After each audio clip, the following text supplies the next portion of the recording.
Hola, mi nombre es Paola Itzel y te saludo desde Belisario Domínguez, municipio de Motocintla, Chiapas. Te invito a que juntos aprendamos un versículo que se encuentra en Daniel 7:14 y dice: Y le fue dado dominio, gloria y reino, y todos los pueblos, naciones y lenguas le sirvieron. Su dominio es eterno, que nunca pasará, y su reino nunca será destruido. Bendiciones. Desde que la humanidad fue creada a imagen y semejanza de Dios, el propósito divino fue establecer una relación íntima, directa y permanente con sus criaturas. El ser humano fue creado para caminar con Dios, para vivir bajo su cuidado y guía constante. No había intermediarios, no existían estructuras jerárquicas, ni modelos de poder terrenales. Dios mismo era su rey, su maestro, su compañero. El Edén fue el reflejo perfecto de esa relación, un espacio sagrado donde Dios y el hombre compartían comunión sin barreras. Pero, cuando el pecado irrumpió en la historia, ese vínculo fue alterado y el corazón humano comenzó a experimentar la inseguridad, el miedo y la desconfianza. El ser humano, ahora apartado de Dios, comenzó a buscar sustitutos, comenzó a proyectar en líderes humanos la autoridad que antes solo Dios tenía. Y así, a lo largo del tiempo, surgieron sistemas, reinos, gobiernos y estructuras que reemplazaron la voz del Creador por la de caudillos, emperadores, reyes y gobernantes, todos con un denominador común. Eran hombres y, por lo tanto, pecadores. Cuando Dios formó al pueblo de Israel, su deseo era restaurar aquel modelo original. Israel no debía ser gobernado como las demás naciones, no debía tener rey humano, porque Dios mismo sería su rey. Su constitución sería la ley, su capital sería el santuario, su ejército sería el cielo y su propósito sería reflejar la gloria de Dios entre las naciones. Pero el corazón humano, como bien lo sabemos, tiende a lo visible, a lo tangible, a lo que puede tocar, controlar y dominar. Así que Israel también cayó en la trampa.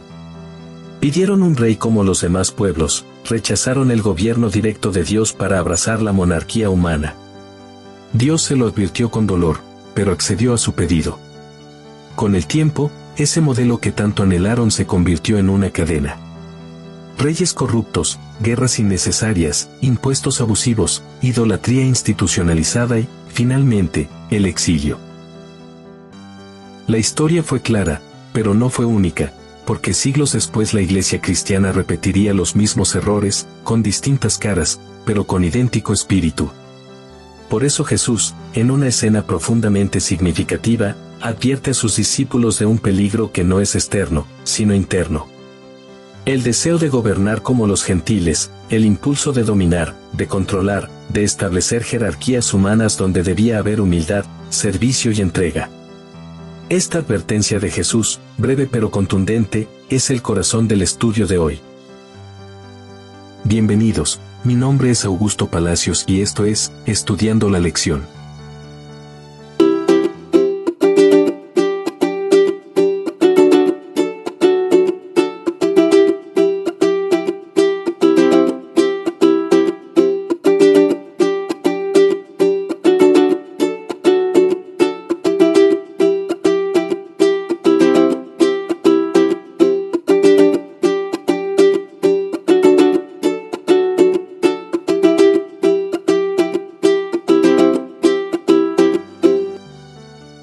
Miércoles, 23 de abril.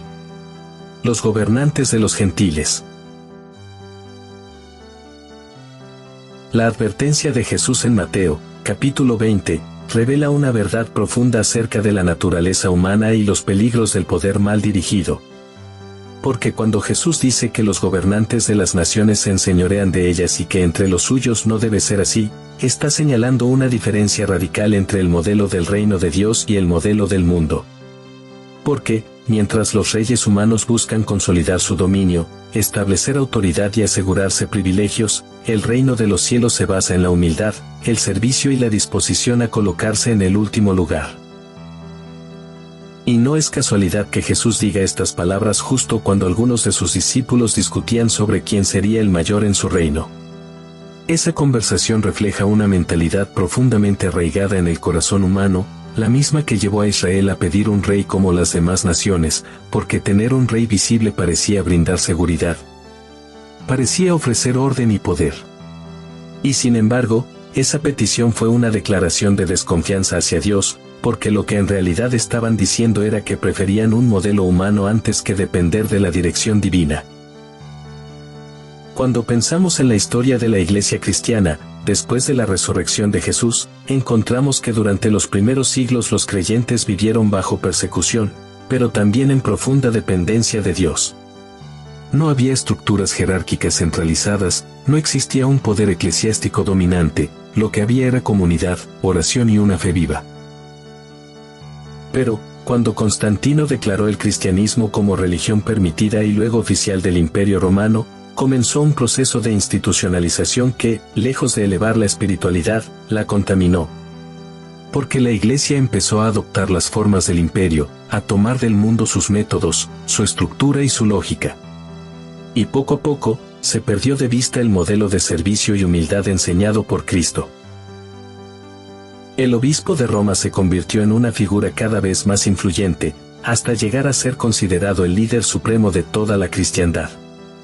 Y con ello, la Iglesia asumió una posición de poder que Jesús jamás autorizó, porque el poder humano, cuando se mezcla con la religión, genera una dinámica peligrosa.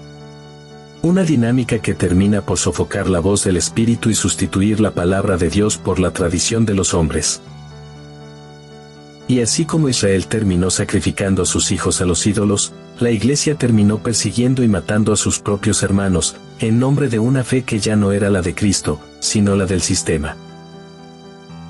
Cuando la Iglesia buscó la ayuda del Estado para resolver conflictos internos, abrió una puerta que ya no pudo cerrar. Y a partir de allí, el cristianismo institucional comenzó a reproducir los mismos errores de Israel. El mismo deseo de dominio, la misma estructura jerárquica, la misma corrupción progresiva que aleja el corazón del pueblo de su verdadero rey. Y hoy, al mirar hacia atrás, la historia nos sirve como un espejo, porque, aunque ya no vivimos bajo un imperio romano ni bajo una monarquía israelita, el riesgo sigue siendo el mismo. Porque el poder sigue seduciendo, la posición sigue tentando y el deseo de ser importantes, de ser reconocidos, de tener control, se filtra incluso en los espacios de servicio y de ministerio. ¿Cuántas veces hemos visto líderes espirituales caer, no por falta de doctrina, sino por la tentación del poder? ¿Cuántas veces las iglesias se convierten en plataformas para ejercer dominio y no en comunidades de fe? ¿Y cuántas veces se confunde la autoridad espiritual con autoritarismo humano?